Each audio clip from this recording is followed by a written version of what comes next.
Assalamualaikum warahmatullahi wabarakatuh. Balik lagi dengan saya di channel Kisah Warganet. Kali ini saya akan membacakan sebuah cerita yang saya dapatkan dari akun Facebooknya Loka Rehana. Cerita ini berjudul Raja Siluman Ular. Tak usah lama-lama, kita ke ceritanya. Kehidupan di dunia ini saling berdampingan, baik manusia atau bangsa jin. Terkadang manusia bahkan tak pernah percaya akan keberadaan mereka, menganggap mereka hanya sebuah dongeng belaka. Tapi di saat para bangsa lain merasa keberadaannya terusik akan ulah manusia, mereka juga akan melakukan tindakan perlawanan. Saat hal itu terjadi, barulah manusia mengakui keberadaan mereka. Namun, manusia yang justru malah tak merasa dirinya mengusik. Itulah sifat manusia, yang hati belum ada keimanan dan ketakwaan. Manusia bahkan jauh lebih menakutkan daripada bangsa jin. Bahkan tanpa peri kemanusiaan, membunuh seekor ular yang bahkan tak menyakiti mereka, hanya sekedar melintas layaknya lawan normal pada umumnya. Mereka manusia yang tak memiliki hati, kini merasakan sendiri kejahatan yang mereka perbuat seusai membunuh seekor ular besar yang hanya berniat melintas di kawasan penduduk. Mungkin tak wajar, tapi kalau dilihat dari tata letak wilayah yang para manusia itu tempat, justru tempat para ular inilah yang lebih awal menghuninya. Wajar bila kehadiran mereka terlihat, tapi justru keegoisan manusia yang merasa dibahayakan dengan tega membunuh, membakar, dengan keji, juga memakan ular itu. Suatu ketika di sebuah kampung, yang saat itu sebagian warga melakukan ronda malam, dikejutkan dengan kehadiran ular besar yang melintas tepat di depan mereka. Ular besar berukuran kurang lebih 4 meter dengan badan yang berukuran besar pula, melintas malam itu. Astagfirullah, ular, ular, ujar salah satu warga yang melihat ular itu pertama melintas. Sedangkan sebagian warga yang malam itu berjumlah 5 orang sedang bermain kartu remi. Sontak mereka semua melihat ular besar itu beramai-ramai mencari kayu atau alat lainnya untuk menangkap ular besar itu. Namun sang ular yang saat itu tahu akan keberadaannya hanya terus berjalan melewati mereka semua tanpa merasa takut atau terancam. Namun saat hantaman kayu tepat mengenai kepala ular itu justru tak merasakan sakit, hanya menatap sang pemukul dengan tatapan tajam, lalu melanjutkan merayap, ninggalin tempat itu. Namun saat pelaku pemukul itu melihat mata sang ular, ia hanya terdiam, tak bergerak sama sekali. Rasa takut yang luar biasa membuat bercucuran keringat dingin dengan wajah pucat. Loh, Mas, ayo lanjut, kita tangkap ular itu. Nanti kalau nggak ditangkap, meresahkan warga, ucap salah satu dari mereka yang terus berusaha menyadarkan sang pemukul. Namun saat sang pemukul ular itu sadar, justru ia lari tunggang langgang pulang ke rumahnya dengan ketakutan yang menghantuinya, membuat para rekan rondanya dibuat kebingungan. Namun keempat orang itu justru melanjutkan untuk menangkap ular besar itu. Ayo kita lanjutkan, tangkap ular besar itu, ucap seorang pria bernama Pak Budi.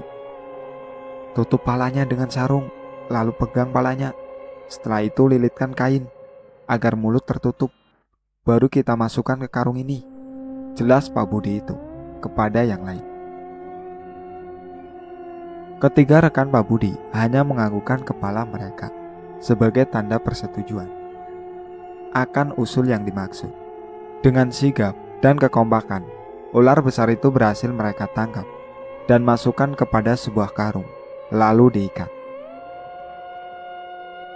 Mereka pun menyimpan karung berisi ular itu di sebuah drum besar tanpa dibuka ikatan karung, melempar karung berisi ular ke dalam drum itu tanpa rasa kasihan kepada ular itu. Singkat cerita, keesokan harinya banyak warga beramai-ramai mendatangi tempat di mana ular itu disimpan. Lalu Pak Budi bersama warga lain yang semalam berhasil menangkap ular itu membuka ikatan karung itu dan mengeluarkan ular besar itu. Ular besar merayap, berusaha untuk pergi dari tempat itu. Sebagian warga juga merasa takut karena ukuran ular itu cukup besar. "Enak nih ular, kita bakar hidup-hidup, terus makan bareng-bareng," ucap salah satu warga bernama Pak Usep. "Lah, jangan Pak, saya penduduk asli sini, memberikan saran. Sebaiknya ular ini kita lepaskan aja di daerah yang agak jauh dari sini. Karena dulunya kampung kita ini memang habitat mereka, rawa-rawa dan persawahan. Wajar bila mereka menampakkan dirinya karena hunian mereka sudah tergusur oleh pembangunan rumah tinggal di sekitar sini," ucap Pak Usep sebagai penduduk tertua di kampung itu. "Eleh, kalau dilepaskan apa ular ini tak membahayakan kita semua? Entar kalau udah ada korban jiwa gimana? Udah ayo kita bunuh aja, terus kita buang bangkainya," ucap Pak Budi. "Udah nih, gue bayarin aja nih ular. Gue mau bakar hidup-hidup, terus gue makan sebagai obat," ucap Pak Usep dengan sombong sambil mengeluarkan 5 lembar uang berwarna merah, 100 ribuan, dan memberikannya kepada Pak Budi. Dengan santainya Pak Usep menuangkan minyak ke sekujur ular itu, membuat ular itu melakukan perlawanan dengan menyerang Pak Usep. Namun saat itu juga, Pak Usep justru memukul kepala sang ular berkali-kali, sehingga kepala ular itu mengeluarkan darah cukup banyak. Ular tak bergerak. Dengan tanpa belas kasihan, Pak Usep membakar ular itu, yang saat itu masih dalam keadaan lemah, tak berdaya, dibakar secara hidup-hidup. Ular itu menatap Pak Usep dengan tatapan mata yang tajam sebelum seluruh tubuhnya terbakar. "Lihat, akan ada dendam dari bangsaku untuk kalian semua yang melihat penderitaanku seperti ini," ucap ular itu dalam keadaan tak berdaya. Tubuh meliuk-liuk saat api berkobar membakar tubuh itu. Saat kejadian itu ada sosok Raja Ular yang melihat kejadian murka itu. Ia hanya melihat, tak bisa berbuat apa-apa. Karena sumpah janji sang raja kepada petuah kampung terdahulu yang masih ia laksanakan dengan patut, walaupun ia harus kehilangan sang istri yang dibakar hidup-hidup. Namun setelah peristiwa itu, ia kini melanggar sumpah petuah kampung. "Wahai penghuni kampung terdahulu, ini wilayahmu. Aku hanya meminta sedikit wilayah untuk kami tinggalin, dan kamu tidak akan mengusik keberadaanku, asal kau juga tak mengusik keberadaan kami. Kita hidup berdampingan, tak saling mengganggu dan mengusik. Kami juga bangsa manusia akan membunuh kalian bila kalian terlihat di daerah kami, asal kalian melukai kami." Itu sumpah janji petuah kampung dengan Raja Ular yang memang lebih dulu menghuni kampung tersebut menyepakati hal itu. Hidup damai bertahun-tahun. Kejadian di mana Pak Usep bakar ular itu disesali penduduk asli kampung tersebut. "Innalillahi, Pak Usep, jangan dibakar ular itu. Cepat ambil handuk basah atau air, jangan sampai ular itu terbakar," ucap Pak Usep sebagai petuah kampung. "Kan saya udah bayar ular ini." Pak Budi juga nanggapin duitnya, ucap Pak Usep yang justru terus menuangkan minyak tanah yang ia beli dari warung sekitar yang awalnya ia akan gunakan membakar sampah di rumahnya. "Pak Usep mah orang baru di kampung ini, gak tahu sejarah ceritanya. Saya sebagai petua kampung mengutuk perbuatan Bapak," ucap Pak Usep murka sambil berusaha memadamkan api yang membakar ular itu. Tapi semua kini sia-sia. Ular itu sudah dalam keadaan hangus terbakar. Sekujur tubuhnya mengeluarkan asap serta wangi khas bunga mawar. Semua warga yang melihat hal itu terkejut dan merasa khawatir akan hal yang dilakukan Pak Usep. "Lihat dan cium wangi apa yang tercium dari bangkai ular ini. Wangi harum kan? Kamu tahu artinya.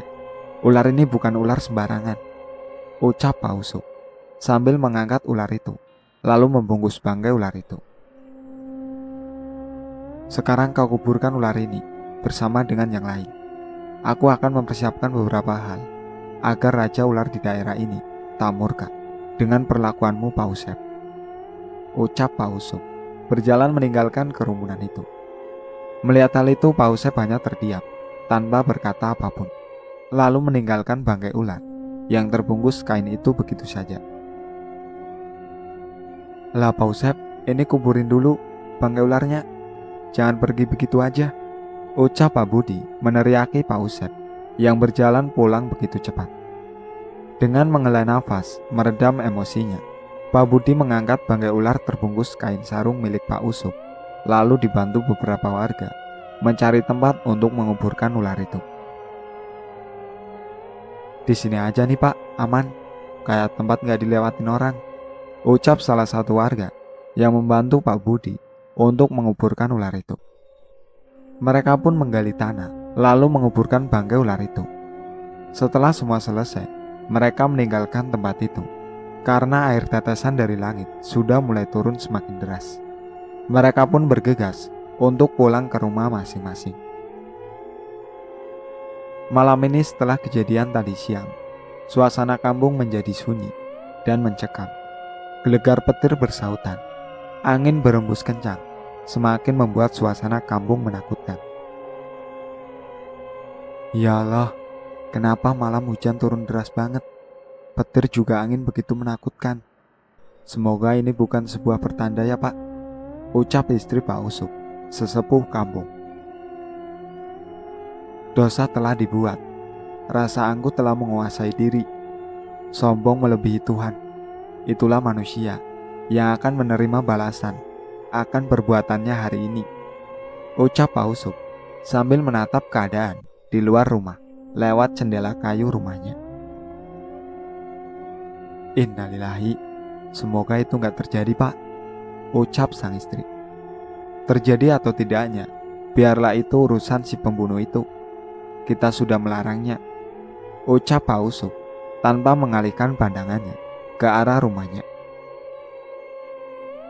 Dengan mata tajam penuh amarah bersama gelegar kilatan petir bersautan derasnya air hujan malam itu, sang Raja Ular bersumpah bahwa setiap keturunan dari pembunuh bangsa manusia akan terlahir seperti manusia setengah ular. Dendam sudah berkobar, sumpah telah terucap. Kini hanya waktu yang membuktikan. Singkat cerita, tepat 2 minggu kejadian pembunuhan ular tak berdosa itu, keadaan keluarga Pak Usep kini mulai dihantui dengan seringnya didatangi ular-ular, baik berukuran besar atau kecil, membuat siapapun yang melihat ular itu ketakutan. Karena kehadiran teror ular itu tak hanya berada di luar rumah, bahkan berada di dalam rumah. Pernah suatu ketika, sang istri Pak Usep sedang beristirahat. Tiba-tiba ada seekor ular besar berada tepat di sampingnya. Sontak membuat terkejut. Teror itu semakin hari semakin menjadi, membuat siapapun enggan datang ke rumah Pak Usep untuk membantu. Sedangkan Pak Usep sendiri tipe orang yang tak mempercayai hal-hal mistis. Buat ia hal mistis itu merupakan sebuah kebohongan. Walaupun sering mendapat teror ular, ia masih merasa tak bersalah. Namun saat suatu peristiwa di mana saat itu anak perempuan yang baru saja menikah beberapa bulan lalu sedang mengandung. Sebuah peristiwa menggembarkan saat kelahiran cucu Pak Usep. Cucu Pak Usep terlahir dengan bentuk yang begitu menakutkan. Bagian wajah layaknya bayi pada umumnya, tapi lidahnya justru menyerupai ular yang terbelah dua. Kulit tubuhnya layaknya manusia, tapi licin dan bersisik layaknya ular. Dan yang lebih mengerikan, bagian perutnya hingga kaki berbentuk ular, berwarna sama persis ular yang beberapa minggu lalu Pak Usep bunuh dengan cara dibakar hidup-hidup.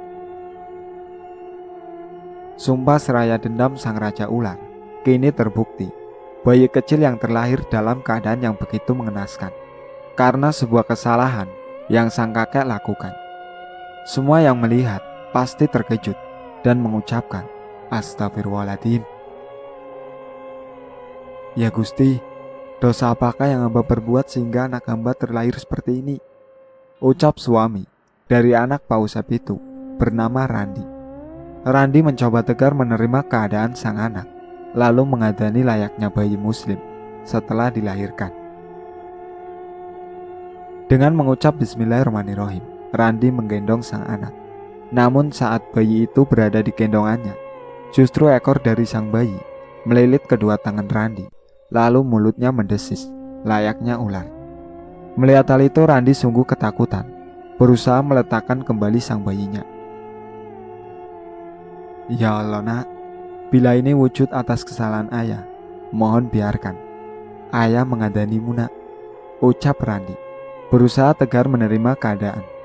Sedangkan sang istri dan mertuanya, serta para bidan yang membantu persalinan, melihat hal itu justru terharu akan ketegaran Randi. Dan dia melanjutkan mengadani sang anak yang kini berada di box bayi. Saat adzan dilantunkan, ekor sang anak terus melilit tangan Randi semakin kencang, membuat Randi merasakan sakit. Setelah adzan selesai, Randi melanjutkan dengan iqomat. Setelah semua selesai, lilitan itu terlepas sendirinya. Randi melihat hal itu hanya meneteskan air mata. Sang istri yang melihat Randi meneteskan air mata ikut menangis dan berteriak histeris. "Tidak bu, itu bukan anakku, itu siluman.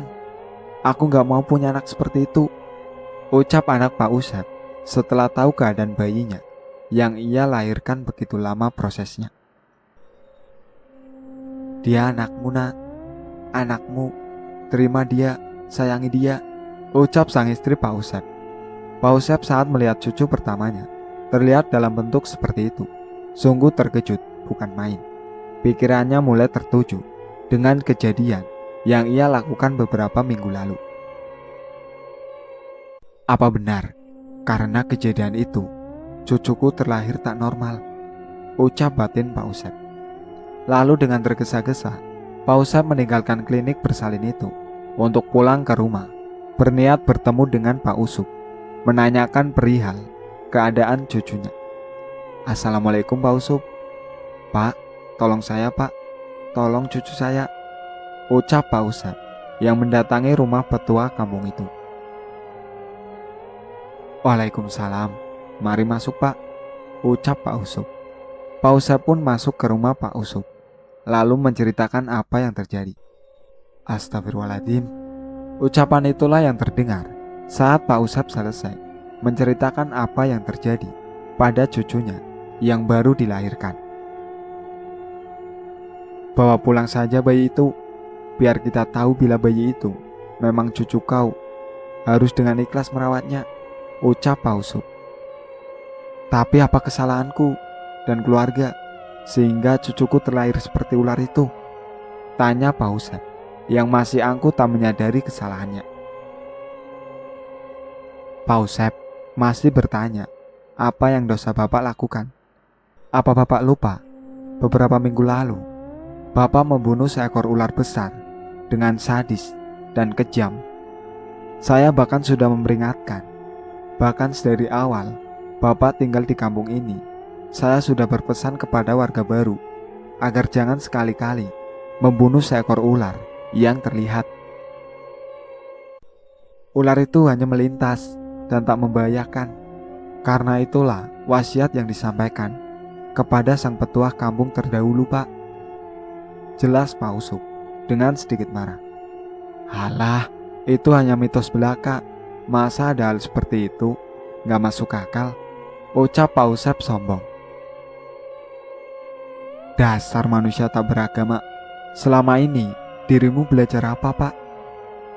Ilmu tak hanya tersurat, tapi juga tersirat," ucap Pak Usup geram dengan sikap Pak Usep. "Ini zaman modern Pak, gak mungkin ada hal-hal seperti itu," ucap Pak Usep masih dengan keangguhannya. "Astagfirullah, dasar manusia sombong. Cucumu terlahir seperti itu saja Harusnya kau merasa bersalah akibat perbuatanmu. Cucumu yang menanggungnya. Kakek macam apa kau ini? Bentak Pak Usop tak lagi menahan amarahnya menghadapi kelakuan Pak Usep. Akhirnya karena tak merasa mendapatkan jalan keluar dari masalah terlahirnya cucu dalam keadaan seperti itu, Pak Usep keluar dari rumah Pak Usop begitu saja tanpa mengucapkan salam. Pak Usop yang melihat itu hanya mampu menghela nafas panjang dan beristighfar. Singkat cerita, keesokan hari di klinik bersalin, bayi mungil berpipi kemerahan itu terlahir dalam bentuk setengah manusia, setengah ular, karena kesalahan dan keegoisan sang kakek. Istri Randi hanya terdiam dan bidan memperbolehkan ia pulang ke rumah pasca melahirkan. Sedangkan Randi dan ibu mertuanya membantu merapikan barang-barang yang akan dibawa pulang. Sebuah kejanggalan pun terjadi lagi saat istri Pak Usep bertanya kepada sang anak,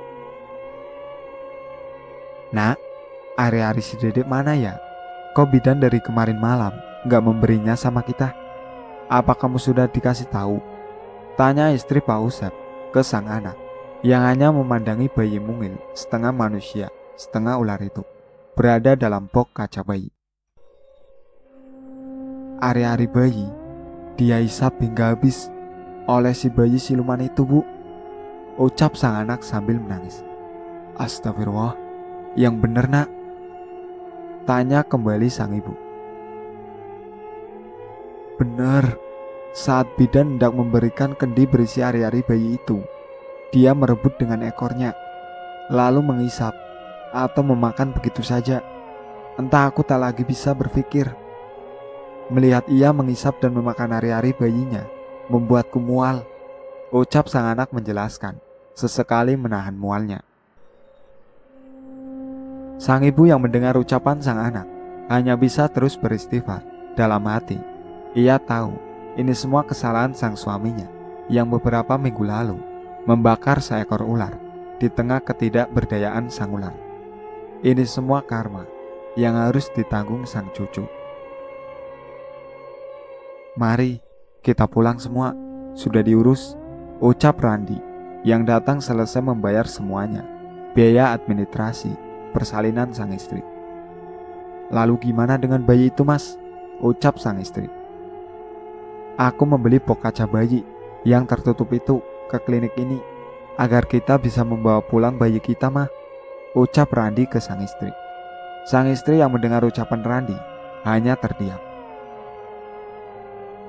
Lalu Randi memampas sang istri ke dalam mobil, sedangkan sang ibu bersama para perawat mendorong box kaca yang berisi bayi mereka dengan ditutupin kain, berusaha menutupi aib sang bayi dari pandangan semua pengunjung klinik yang saat itu memang sedang ramai.